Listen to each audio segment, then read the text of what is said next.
Wednesday Addams एक अलग type की लड़की है, डार्क ह्यूमर, डेडपेन एक्सप्रेशन और अपनी फीलिंग्स को छुपाने वाली।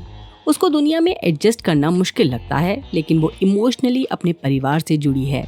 उसमें साइकिक पावर्स भी हैं, वो विजन्स देखती है जिसमें फ्यूचर या किसी की मौत के क्लूज होते हैं। चलिए देखते हैं कहानी कैसे आगे बढ़ती है। सीजन 1 की शुरुआत होती है वेडनेसडे से। वो नैन्सी रीगन हाई स्कूल में पढ़ती है। वो बुलीज को पिरानाज के थ्रू पनिश करती है। इसके बाद उसे अपने पेरेंट्स मोर्टिशिया और गोमेज के साथ नेवरमोर एकेडमी भेजा जाता है। ये वही स्कूल है जहाँ उसके पेरेंट्स कभी पढ़ते थे। प्रिंसिपल लैरिसा वीम्स मोर्टिशिया की पुरानी रूममेट रह चुकी है। वो वेडनेसडे से इम्प्रेस होकर उसे स्कूल में एडमिशन दे देती है। वेडनेसडे की रूममेट इनिड है, जो वेयरवुल्फ है और बिल्कुल अलग चीयरफुल पर्सनालिटी रखती है। स्कूल में 4 गैंग हैं, फैंग्स यानी वेम्पायर, फर्स यानी वेयरवुल्फ्स, स्टोनर्स मींस गॉर्गन्स और स्केल्स यानी साइरेंस। क्वीन बी, बियांका बैर्कली और उसका बॉयफ्रेंड जेवियर भी इंट्रोड्यूस होते हैं। वेडनेसडे के बारे में र्यूमर्स हैं कि वो अपने प्रीवियस स्कूल के बच्चों को मारकर खा गई थी। वेडनेसडे को अपने अलगपन का एहसास होता है, लेकिन वो अपनी साइकिक पावर्स का यूज कर बुलिंग का जवाब देती है। उसे अपने अंकल फेस्टर से मार्शल आर्ट स्किल मिली है और उसके साथ हमेशा थिंग नाम का एक एनिमेटेड हाथ रहता है जो उसका साथी है। वेडनेसडे का टारगेट है अपने आसपास हो रही अजीब चीजों का पता लगाना। वेडनेसडे को विजन्स आते हैं जिससे वो और कंफ्यूज हो जाती है। प्रिंसिपल वीम्स, डॉक्टर वैलेरी और स्कूल के दूसरे लोग वेडनेसडे को साइकिक कहकर जज करते हैं, पर टायलर, एक बरिस्ता, उस पर भरोसा करता है। वेडनेसडे को पता चलता है कि रोवन को एक्चुअली मार दिया गया था और किसी ने उसे कवर अप किया है। जब वो क्लू ढूंढने निकलती है तो उसे सीक्रेट सोसाइटीज, डार्क मैजिक और पुराने राज मिलते हैं। इस दौरान वो अपने दोस्तों से और दूर हो जाती है, लेकिन अपने मिशन पर फोकस करती है। वहीं बियांका और उसके चमचों के साथ उसकी दुश्मनी दिन ब दिन बढ़ रही है, मगर इनिड धीरे धीरे उसकी बेस्ट फ्रेंड बनने लगती है। इसके बाद आउटरीच डे के नाम पर स्टूडेंट्स को अलग अलग कम्युनिटी टास्क दिए जाते हैं। वेडनेसडे को एंटीक शॉप में लगाया जाता है, लेकिन वो सीक्रेट तरीके से क्लूज ढूंढती रहती है। उसे पता चलता है कि स्कूल के पुराने राज एक सीक्रेट सोसाइटी, नाइटशेड सोसाइटी से जुड़े हैं। ये सोसाइटी पहले बंद हो गई थी क्योंकि एक बच्चे की मौत हो गई थी। वेडनेसडे को पेंटिंग, सिंबल्स और हिडन कंपार्टमेंट मिलते हैं। जेवियर उसके आसपास सस्पिशियस तरीके से दिखाई देता है और उसका ऑब्सेशन वेडनेसडे के साथ बढ़ता जाता है। इसके बाद वेडनेसडे अपनी टीम बनाने की कोशिश करती है, लेकिन सब उससे या तो दूर रहते हैं या फिर उस पर शक करते हैं। फिर भी वो क्लूज सॉल्व करती रहती है। एक दिन स्कूल में डांस का इवेंट होता है, पर वेडनेसडे इसे एंजॉय नहीं करती।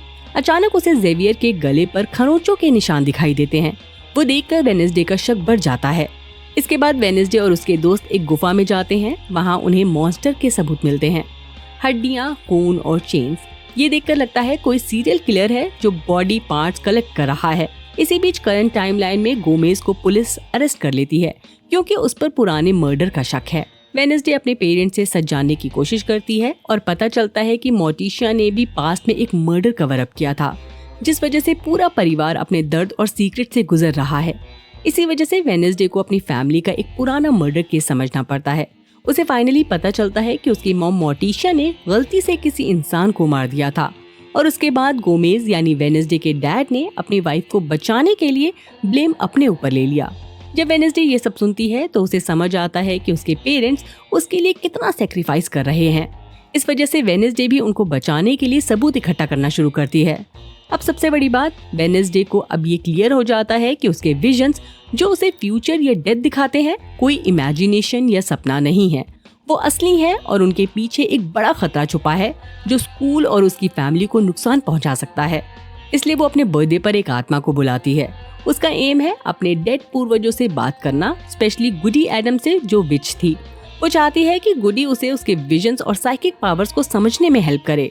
जब वेडनेसडे और इनिट कब्र के अंडरग्राउंड एरिया में जाती हैं तो उन्हें एक लैटिन इंस्क्रिप्शन लिखा मिलता है, fire will rain when I rise, यानी जब मैं लौटूंगा तब आग बरसेगी और विनाश होगा।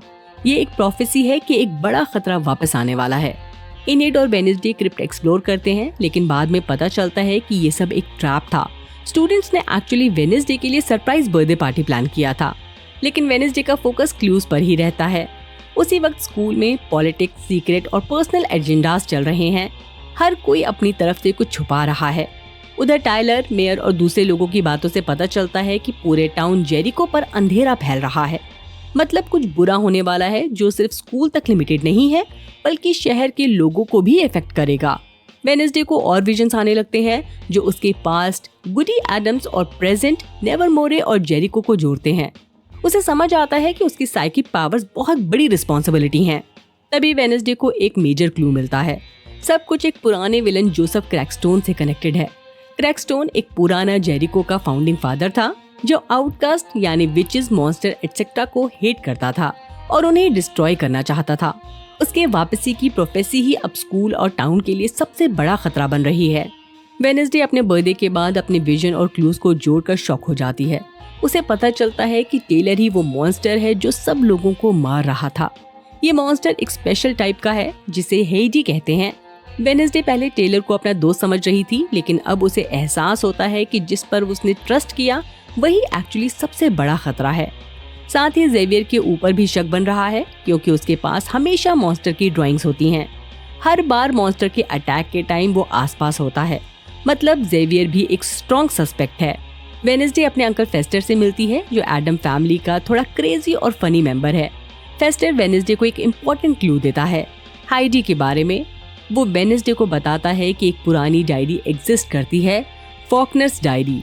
डायरी में लिखा है कि हेडी असल में एक मॉन्स्टर है जो इंसान के अंदर छुप कर रहता है और उसे 3 चीजों से जगाया जा सकता है, कोई ट्रॉमेटिक इवेंट, कोई केमिकल एक्सपेरिमेंट या फिर उसका दिमाग कंट्रोल करके।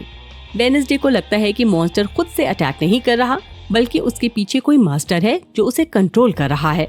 वेडनेसडे को डॉक्टर किनबॉट यानी थेरेपिस्ट और प्रिंसिपल वीन पर शक होता है क्योंकि दोनों अपने अपने रीजन से स्कूल के स्टूडेंट्स को कंट्रोल करना चाहते हैं। वेडनेसडे ओपनली उनको चैलेंज करती है और कहती है कि मैं सबका सच दुनिया के सामने लाऊंगी। वो अपनी अक्ल और करेज का यूज करके सच जानने की कोशिश करती है, लेकिन उसके खिलाफ एक बड़ी साजिश चल रही है। सीजन के आखिर में क्रैकस्टोन नाम का पुराना विलन वापस आता है और स्कूल पर हमला करता है। मैरिलिन थॉर्नहिल जो एक पुरानी दुश्मन है उसके साथ मिलकर प्लान बनाती है। वेडनेसडे और उसके दोस्त मिलकर मॉन्स्टर को रोकने की कोशिश करते हैं। एनिड फाइनली वेयरवुल्फ में बदल जाती है और मॉन्स्टर का मुकाबला करती है। आखिरी फाइट में क्रैकस्टोन को जेवियर, एनिड और वेडनेसडे मिलकर हरा देते हैं। स्कूल बच जाता है और सब स्टूडेंट एक नए साल के लिए तैयार होते हैं। सीजन सस्पेंस में खत्म होता है जब वेडनेसडे को एक अननोन स्टॉकर से मैसेज मिलते हैं, आई एम वॉचिंग यू। इससे लगता है कि अगले सीजन में नए खतरे सामने आएंगे। जल्दी ही देखेंगे सीजन 2 में क्या हुआ। बाय, अपना ख्याल रखिए। मेरा वीडियो आपको कैसा लगा कमेंट सेक्शन में जरूर बताएं। अगर पसंद आया हो तो लाइक करें, चैनल को सब्सक्राइब करना न भूलें। बाय, अपना ख्याल रखिए।